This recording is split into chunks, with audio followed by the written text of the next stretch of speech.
What's going on, everyone? I bet you didn't have this on your bingo card. Yes, I am reviewing a soundbar, but this isn't just any soundbar. This is a flagship soundbar from a company called Nakamichi. Nakamichi has a rich audio history. I am super familiar with this brand, which was the biggest reason why I said yes when they reached out to ask about possibly reviewing this. So I've been in audio since I was a kid. I used to custom build speaker enclosures, both in my house and custom fiberglassing in the car. I was a huge JDM nut growing up, did a lot of, time attack racing and stuff.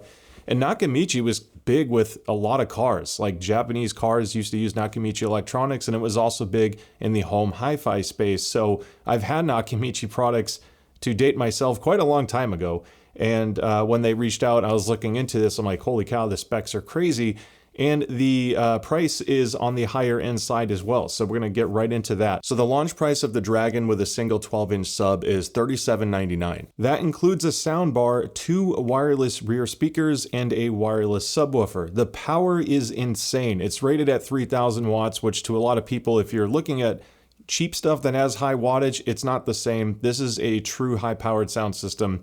And they actually have higher powered options as well. So I mentioned that this is a single 12. You can actually get dual 12 and quad 12 configurations if you hate your neighbors, because when I start talking about the subwoofer performance of just one, you're going to be surprised. Before I get any further, I did mention that Nakamichi reached out to me. This was sent to me for review. I'm not paid to do this in any way. I don't take sponsored content for any products I review, and I will not be using affiliate links in the description below. I don't want you to think I'm ever incentivized to say certain things about it. So as far as this system goes, this is a unique category. A lot of times people buy sound bars for either two reasons. It's either budget or it's constraints physically. You can't put all these speakers all over the room, the house, the apartment. Maybe you're in a space where you just can't cut holes in the ceiling or run wires everywhere.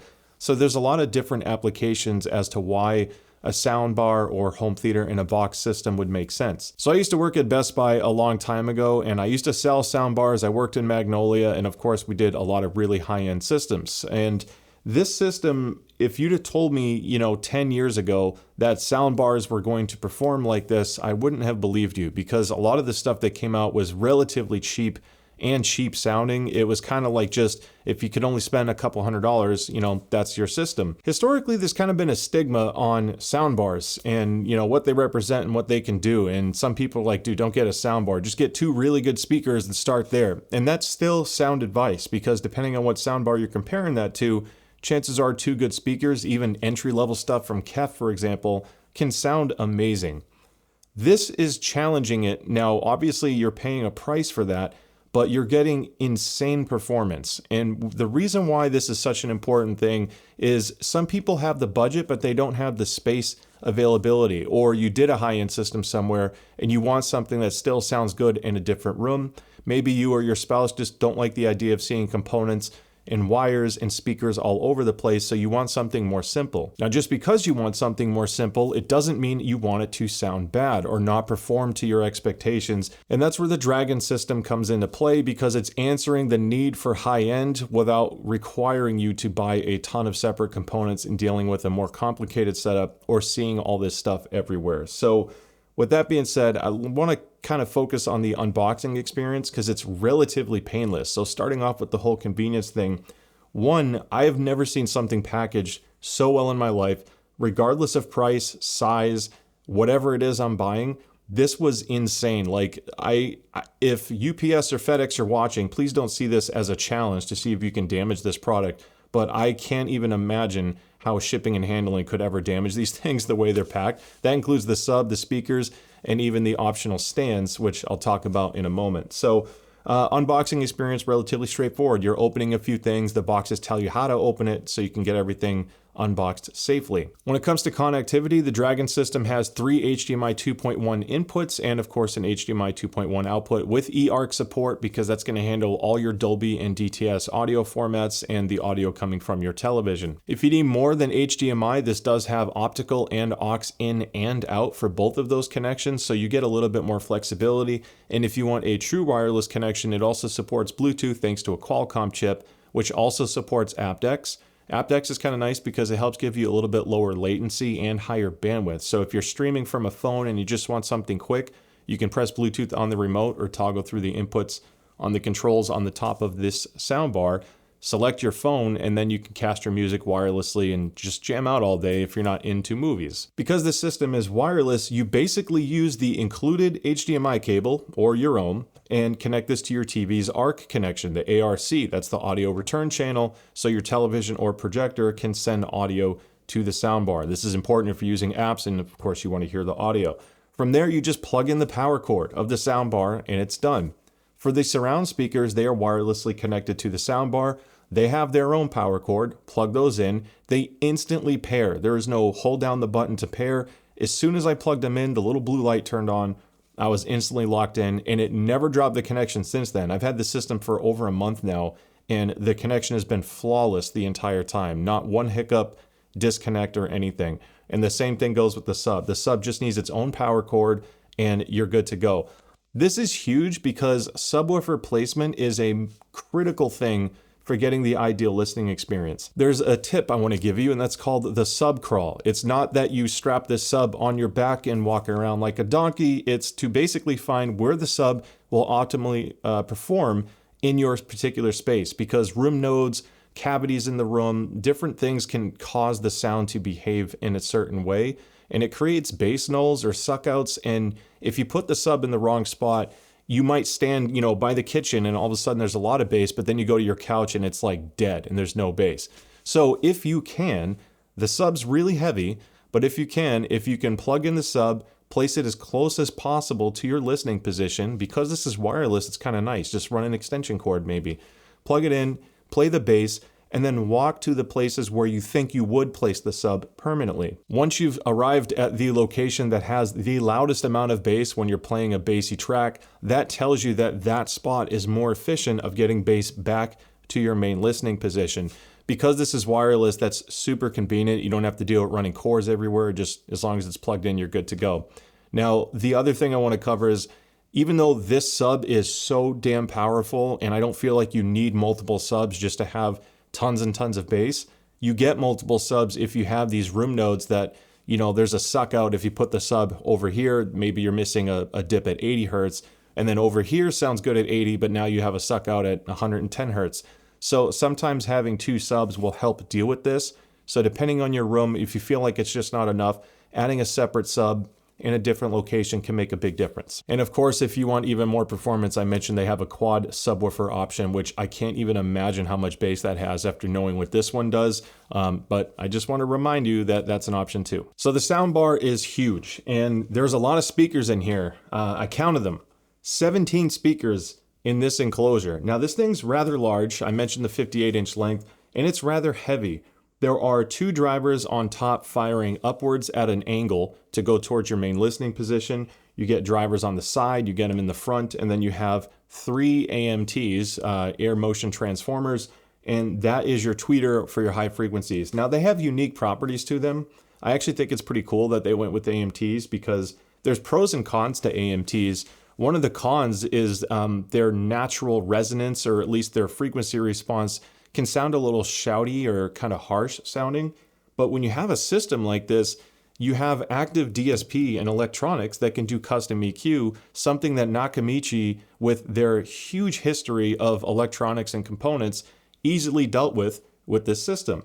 So you take away that as being a potential issue with an AMT. One of the other unique properties of an AMT is they're more directional, and these waveguide systems kind of affect how they behave. So this whole angle thing, it's not just cosmetics, it's to shape the sound. And when you have a system like this that's leveraging reflections in your room to create a virtual spatial audio place, like creating virtual height surrounds and stuff like that, having something that's more directional is nice, because it allows them to tune the performance of what sounds are going where. Traditional dome tweeters are wider, and they can still sound fantastic. This is not a knock on that, but I think there's some benefits to AMTs. I've used a lot of AMTs in my living room, between the Dolly speakers and my Martin Logan speakers, just because I like that they're more directional. My room out there is highly reflective, so if I had something that sent the sound out too wide, I have more reflection issues to deal with, and it makes the sound less concise.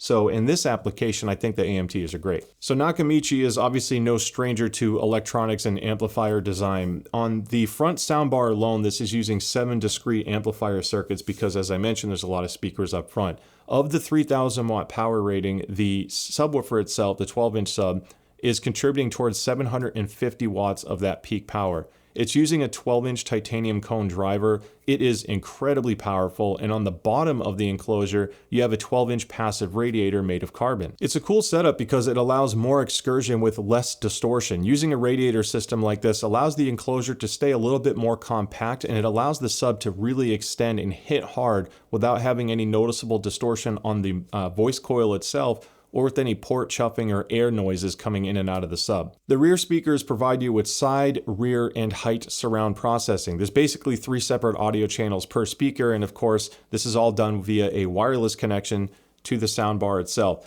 It's a pretty cool design because you want to orient the speaker to be able to separate the 2 channels. Because it's a dipole system for what's projecting horizontally, when you have your primary listening position, just make sure your speakers are oriented to be able to split the channels. You don't want one of those 2 channels to be pointing completely in a different direction to where you're sitting. Now, because of that, depending on where you're sitting, you have a height speaker to deal with now. The height speaker is projected audio at an angle to reflect off your ceiling, and that's how you get your simulated height effects without actually having to put a speaker up in your ceiling. So because of all of this, the Nakamichi rear surrounds, or the Dragon surround speaker system, has a rotatable enclosure. You can basically just grab it and turn it, and you get 5 different angle settings to dial in the location of where you want the sound to go. This is incredibly important because if you have the arrow pointing in a different direction than where you're sitting, you're not going to get the same surround effects that this system's capable of, and it's not going to give you that same wow factor that a lot of people are going to be looking for. Now, because the surround system and the front system are firing audio into the ceiling to reflect off of it, it's important to get the right settings for your room. So you can just do plug and play. You can just plug this in and never mess with it, and it'll work, and it'll sound pretty good. But if you really want to unlock it, there's ways you can customize the sound further to better suit your particular room layout. Nakamichi gives you 2 tiers of customizing this. One is the default room size. So think of this as just a preset. You have small, medium, and large room, and that will help you kind of boost the height channels. If you have a large room, for example, it's further away, maybe your ceilings are higher, you'll need more amplitude for the top channels in order to get the surround effect that you'd probably want. What I really recommend doing, and what I did, because I mean, if you're spending this kind of money, you really want to unlock its potential and just get that wow factor for you and your family. So you can customize this exactly to your room. And when I say that, you can actually factor in the height of your ceiling and the distance of your couch or your listening position to all of these speakers. This will help dial in a few things. It's going to fix the volume or amplitude for how loud some of these channels are, so you get a good balance, because if one of the surround speakers is much closer to where you're sit and the only spot you can put the other one is further away, you want to reduce the close one. That way it kind of virtually centers that rear surround. So it's important to dial that in to get the volume right. In addition to that, because of the way audio works, you have to deal with timing. So if you're sending audio from here to the ceiling and back down, there's a reflection delay that comes from that. So a longer distance will have a longer delay, and adjusting these distance settings will help make sure all of these delays and mistimings are pulled together so you get a really good single cohesive image for your virtual surround. So we got some initial setups done. I obviously wanted to see how this thing sounded and know if I had to adjust anything further from there. And just to give you an example, so one of the video demos I like to do is the beginning race scene from Ready Player One. And it's just one of the best Atmos demos that I've given to people, because this is a dedicated theater space. I've put a lot of money into in-wall speakers, room treatment, and very powerful front towers. So I wanted to see how close I can get for a system that's a fraction of the cost, with only using effectively 3 source points for audio on the mid and high frequencies. I dialed this all in. And when the gorilla of that scene is like smashing through buildings, it's a pretty chaotic scene. I recommend checking it out. But when the gorilla is off camera and you can hear him grunting and smashing stuff, the height effects of this legitimately sounded like I had height speakers. Now, as much as I love the surround effects, what stood out was I thought there was actually too much bass, and I think some people might feel like there's never too much bass. It is loud. This sub is ridiculous. So I started looking into the settings to modify the bass to reduce it a little bit so it better blended with the rest of the stuff. Now, you have an on-screen display, so if you're connecting this soundbar to your television or projector, you can go through some advanced settings on screen to really dial it in. When I looked at the sub settings on the app, it was set to 0, which was just too loud for this room, so I had to reduce it to -4. And when I moved this same system into my living room, the open space, that was not enough bass, so I boosted it back up. So I think it's important to make sure that you're happy with the bass setting because it plays such a critical role with the rest of your sound system. Now, the other thing that you can do is change the crossover frequency. The default is set to 200 hertz for this system. As the frequencies increase, you actually hear the direction of frequencies. It's like, higher pitch things like your voice talking, you know where someone's coming from. If it's just a rumble effect, it's harder to pick up. With the default 200 hertz setting, I could tell where the sub was in my living room, and being that it was in the front right, which can be a little bit distracting because it's coming more from one side, more noticeable for music that's using higher bass frequencies. So what I did was I adjusted the crossover to a slightly lower amount. I brought it down to about 170 hertz because I didn't want to lose some of the mid-bass fill where it crossed over into the soundbar itself, but it helped kind of hide the location a little bit better. So if you feel like you know exactly where your sub is and that's bothering you, just lower the crossover point to slightly lower amount, and I think that'll help blend it a little bit better. The remote is robust. There are an insane amount of buttons on this remote. It's a large remote, and the buttons themselves are large, the font is large, but it's super easy to use, and what I like about this is there are a ton of buttons dedicated to just audio settings. So no more fumbling with the app, pausing your movie to go through the on-screen display to change things. You have so many dedicated buttons on this remote, including bass and treble, height effects, surround effects, all through here. And it makes it really easy to dial in while you're listening to your content. So what's really cool about this system is not everyone is listening to a Dolby Atmos Christopher Nolan movie every single day. Some people might, and I'm not going to judge you, but if you're watching TV during the day, maybe you're watching the news or you're watching some cooking show at night to just relax, you don't always need this extreme power and volume. So you have a couple options. Naturally, you can turn it off and use your TV speakers, but there are different audio modes that this gives you, including dedicated ones on the remote to further adjust the sound. There's EQ profiles that change the voicing of this system, so you might have a preference of how one sounds. And they also change the dynamic range or compression. This is really helpful because if you have scenes that are very quiet and then scenes that are very loud, compression or a lower dynamic range shrinks everything together so the quiet stuff isn't as quiet and the loud stuff isn't as loud. All of these modes are optional, but it improves the everyday living experience that you get with a system like this. They even have modes dedicated for news and games, so you can kind of play with it. What I found is when I listen to music, I didn't want the all-channel stereo all the time, and I didn't necessarily use the Dolby mode, although it was pretty decent. There's a studio mode, which kind of adds more of a surround effect, but not to an extreme. So my music was still coming from a nice wide presentation up front, and then it added just more of a spatial effect, so the system sounded larger. If you have a large space, this whole system is 58 inches wide. It's not like your speakers are 10 feet apart, so there's only so much you can do from an imaging perspective for music. That's kind of what I alluded to in the beginning. If you just get two big speakers and they're further away, you will perceivably get a better stereo effect. So what I liked about the studio mode is it's using these side speakers to expand that soundstage a little bit, so it feels like it's wider than it actually is, and that's why I gravitated towards it. Another nice thing is they allow you to bypass all of this stuff. So if you just want stereo, no audio processing whatsoever, you can turn all that off and have a really clean, direct sound. There's a magic setting on the remote, on the app, and the on-screen display called AHD, or Adaptive Height Dispersion.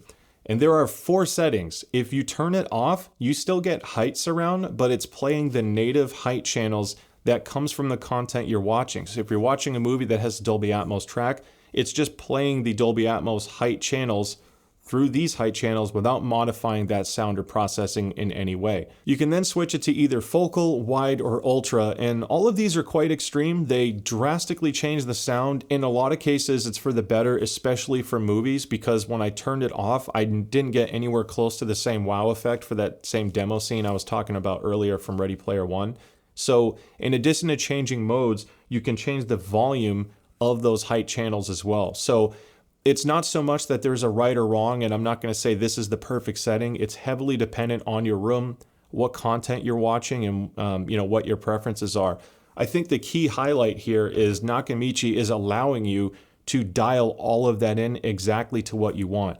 You don't have to. You can use a simple setting. So I think this system's nice because it scales for people who just want to plug it in and go. You can easily do that. If you're a person like me and likes to tinker with everything, but you still want a simple looking system, they really unlocked all the settings that you can think of to really customize it to your own personal liking. So I'm really happy that they give you that flexibility. As far as like final thoughts go on the sound performance, the movie side is the most impressive part about this. With dialogue and watching everyday content, you don't need an extreme system for that. And this is still more than enough power to handle something like that. The movie processing is genuinely impressive. I've tried to demo this to as many people as I could while I've had it, because it's shocking how loud this thing gets, how clear it is, the impact of the bass.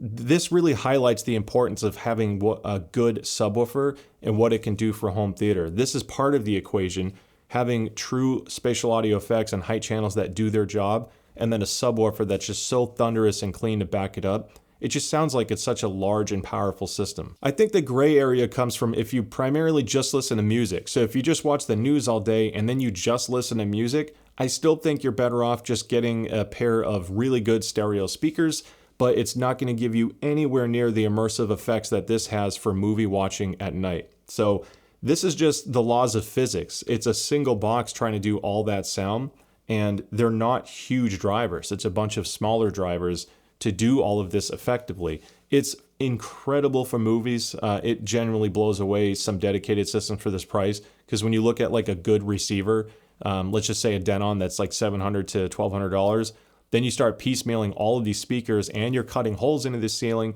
you're easily going to surpass this. And I think to get a comparable audio performance with a custom system, you're easily going to spend more money, and then you have to put a lot more work into it. It's just a little bit opposite when you go just for music because of how music is. If you just want to listen to stereo stuff, you're basically telling this to not do everything it can do because you just want to listen to a left and right. And that's where something that primarily only plays left and right will excel in terms of dollar for dollar. So I don't want to say this is going to be perfect for everyone, but for the movie stuff, it's seriously shocking. I'm not going to lie, I was genuinely nervous about reviewing this system because I reviewed a couple really cheap soundbars before from Creative. Those get a pass because they were meant for gaming and they're like, $200. So when you get into a soundbar that generally costs a comparable amount to a dedicated high-end system, I was like, oh my goodness, if this is not good, this is going to be a rough review.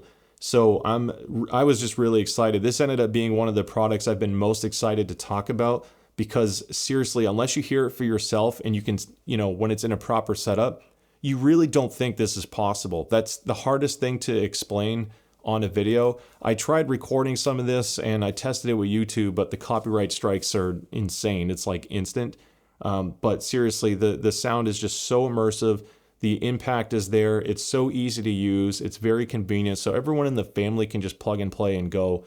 But for the people looking for extreme performance, this is still going to deliver that. And that about wraps up the review. So huge thanks to Nakamichi again for sending this. I will have links in the description below. Like I said, non-affiliate links, purchase it however you want. But I hope you learned something new about a very impressive piece of kit. And if you are on the market for a high-end all-in-one solution like this should definitely be on your short list. Thank you so much for watching, and I'll see you next time. Bye.